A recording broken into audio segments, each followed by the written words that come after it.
Starting over from zero. Part 2, prototyping your service. Now, once you've researched the trends in the marketplace and you come up with a theory as to where potential customers are gathering online, it's time to start thinking about the services that you can provide them. Now, while there are many ways to approach developing a service, I'll save you some time by talking about what the service must accomplish. Now, if your service doesn't address these pain points of potential clients, you will always have a hard time generating customers. Okay, so what does your service need to accomplish? One or all of the following. Number 1, your service needs to solve a real painful problem for your client. Number 2, your service needs to help your client make more money. Number 3, you want to make your client more efficient and save them money. Number 4, give your client their time back so they can leverage their time to focus on high-value business activities. Number 5, you want to provide clients with certainty by applying your professional expertise to their specific business situation. They might not have that expertise in-house, and that's what you can provide to them as a service provider with your prototype service. Number 6, you want to replace the need for adding employees and serve as staff augmentation for a growing business. And it really is that straightforward if you want to be an effective service provider. When you think about the service you build, think about which of these principles will apply and how this can differentiate you from your potential competitors and from the status quo. And when you do all this, building your prototype service becomes much easier because when you apply the research that you have from our previous lesson and then also the results that your service will accomplish, when you define that, everything is gravy. Your research, what it helps you do is to quantify where customers are gathering and where they will be heading in the future. And your research may also show you the pain points prospects are having with their current service providers and other growing pains they have in their business. And you know what these prospects need because it's one of the 6 pain points that I just mentioned, or many of the pain points that I mentioned. Solving for pain does not mean that you have to do all 6 of them. You can get by with just doing one of them or a few of them. But basically what you do is you find out what their pain point is, where the marketplace is heading, and it's time to think about the service you can provide that ties everything together, both your research and the pain points of your prospective customer.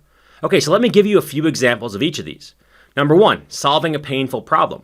Now, I think that there's a lot of pain that's out there for me trying to get content marketing to happen for our business. So I'll give you an example. Posting a video onto YouTube and making sure that it's keyword researched and that we have the right thumbnails in place, that we have everything that's perfect, and we know it's going to work on YouTube to get more people to view future YouTube videos. That's a pain for us right now because we don't have the expertise in-house to know exactly what thumbnail is going to work. And so we could do an experiment and have a team member create a bunch of thumbnails or hire a graphic designer to do that, but we're still not sure it's going to work. And so if somebody could just say, hey, Jeff, we'll make your thumbnail click-worthy and we'll make it so you get more traffic from YouTube, that is solving a painful problem for me, and I'd be willing to pay for it because it actually leads pretty well into number 2. If somebody solves that problem of getting discovered more on YouTube, then number 2 will happen, and that is make more money. And so that problem solution can make it so that I make more money because more people find our stuff, and that can be direct monetization on the YouTube channel, or it can be something where more people end up going to our website, or we just get more traffic overall. And so number 2 is to make more money. And let me give you another example of that. It's basically the whole reason why we exist, right? So if you're looking at a company you could be working for, maybe they're a company that is traditionally only doing things in an offline world. All they've done is sales through the telephone or in-person quoting or something like that, and they're getting disrupted right now because none of that stuff is really easy to do, especially if there's any kind of social distancing rules in place. Okay, well, how do they make more money? Basically, you can say, I can take what you're doing right now in the offline world and port it to the online world and help you find some of those same people. I can help you navigate the area that's out there and give you a new business segment that can draw in more customers for you based on going online or going mobile or going to these things that you've thought about doing in the back of your head, but you haven't had the time to do or the knowledge or the wherewithal to see to completion. And so you can make them more money by implementing it for them, by giving them that chance now that the market has shifted in their favor, or against their favor really, and it's shifted into your favor or the service provider's favor who can help them get there. And when you do that, you might find that you're doing number 3 as well, which is to save them money. You might be saving somebody more money by moving them to online because the cost structure is different. It's a digital asset that's working 24/7 without having to staff it.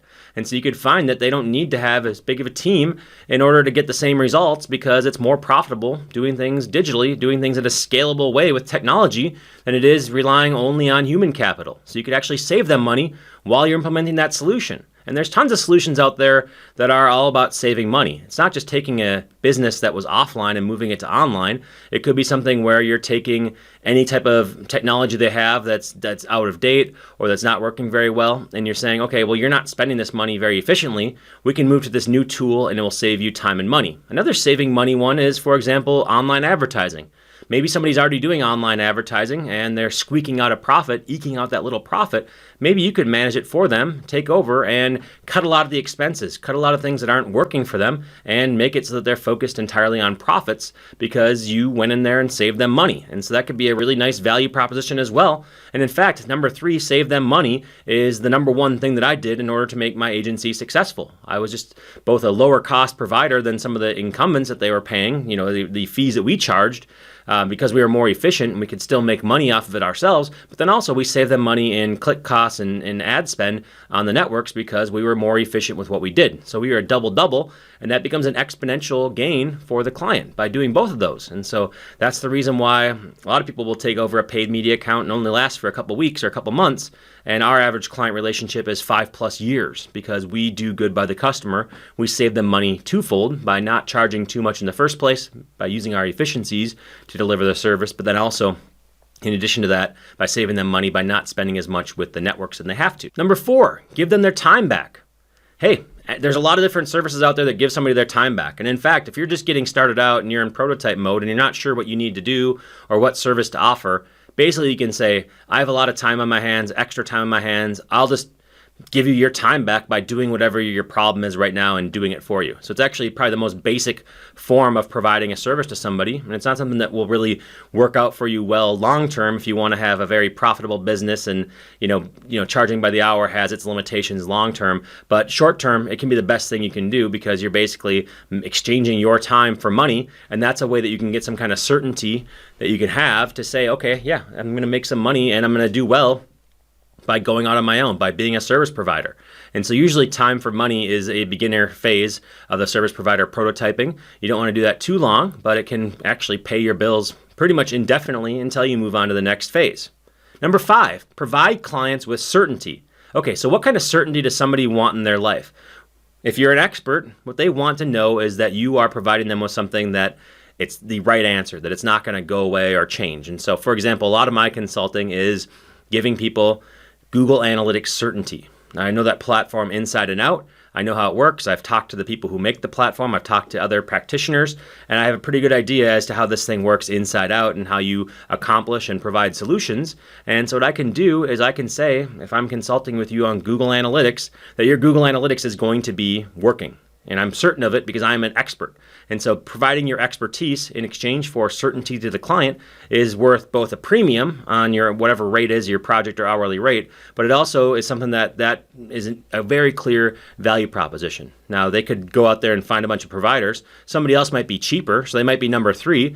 We might be talking about number 5 with being the expert. Yeah, sometimes they're going to choose cheap over expert, but generally speaking, at least you have a value proposition you can provide. So if you have deep knowledge, number 5 is definitely right for you as a business model, as a service provider. And then number 6, staff augmentation. So here's a pretty strong example. There's a lot of companies out there that do not need to have all the staff in place in order to manage something for them. So they might not need a staff in place to make thumbnails for their YouTube channel because they're doing it once a week. I don't need to hire somebody full-time just to do that little graphic design, right? No matter how important it is. And so I'd rather augment that by hiring a consultant or a specialist that I can go to every week that knows what they're doing and can deliver those results. Same with managing paid ads. Very rarely does a company a small company at least, want to have that burden on their shoulders where they're logging into these accounts every day. And so they'll hire somebody to do that. They'll hire somebody like you to provide that service for them because that gives them the opportunity to focus elsewhere. And so staff augmentation is also, again, just like number 4, it is one of the beginner things that happen. And eventually you might find that you're better off moving on to something that's more aligned with making money, but there's no harm at all in starting with staff augmentation. Okay, so there you have it. I just prototyped 6 services that I could provide that I've never actually provided before for my customers, or when I was talking about my analytics service, I was talking about specifically how you can apply your expertise. And so defining and addressing the problem is definitely half the battle. So now what you need to do is you need to recruit your early adopters and put your efforts into action. And that's what we're going to talk about in our next video. So be on the lookout for the next step in my starting over from zero plan.